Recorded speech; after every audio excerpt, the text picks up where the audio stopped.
পাহাড়ি রাস্তায় এক নদী ছিল। সেই নদীটি ছিল অনেক সুন্দর। সেই নদীতে অনেক ঝর্ণার জল বইতো।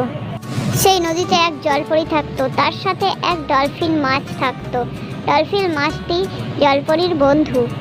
একদিন সুমনা সেই নদীতে স্নান করতে গিয়ে জলপরীকে দেখে খুব খুশি হয়েছে।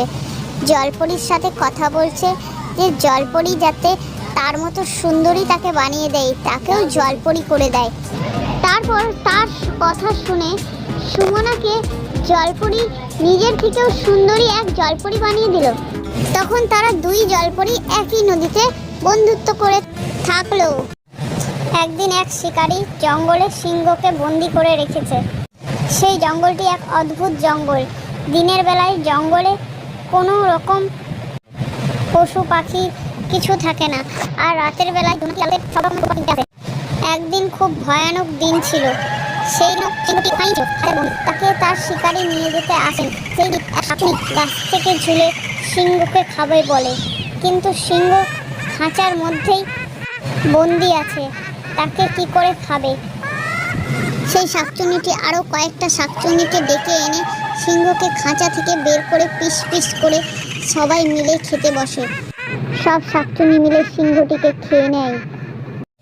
নীলিমা এক শেয়ালকে বিয়ে করেছিল। শেয়ালটি নীলিমার সব কথা শোনে। নীলিমা লোকেদের বিশ্বাস করে না, তাই শেয়ালকেই সে বিয়ে করেছে। শেয়াল একদম খুব তার সব কথা শুনে চলে। নীলিমা আর শেয়ালের এই বন্ধুত্বর সম্পর্ক দেখে এক শাকচুন্নির খুব হিংসে হয়। সে শেয়ালকে বিয়ে করতে চায়, তাই শাকচুন্নি শেয়ালের বউকে মেরে ফেলবে বলে আর শেয়ালকে বলে যে তার সাথে বিয়ে করে নেয়, কিন্তু শেয়াল তার বউকে। তারপর শেয়ালটি এক জাদু করে শাকচুন্নিকেই মেরে ফেলল। এক চাঁদু নামের লোক ধানের শীষ লাগিয়ে সেই জমি দিয়ে যাচ্ছিল। তার পেছু নিয়েছিল এক শাকচুন্নি। সেই জমিতে এক কাকড়া থাকতো। সেই কাকড়াটিকে একদিন চাঁদু বাঁচিয়েছিল। চাঁদুকে যখনই শাকচুন্নি উঠিয়ে ফেলতে যাচ্ছিল গভীর জলে, তখনই কাকড়াটি শাকচুন্নিকে তার বিষ ঢুকিয়ে দেয়। মুন্নি আর শিবু দুই ভাই বোন। মুন্নি আর শিবুর বাবা হলো একজন সবজিওয়ালা। তাদের বাবা সকাল হলেই সবজি নিয়ে বেরিয়ে যায় বিক্রি করার জন্য। একদিন মুন্নি তার বাবাকে বলছে যে আজ সবজি বিক্রি করতে যেতে হবে না।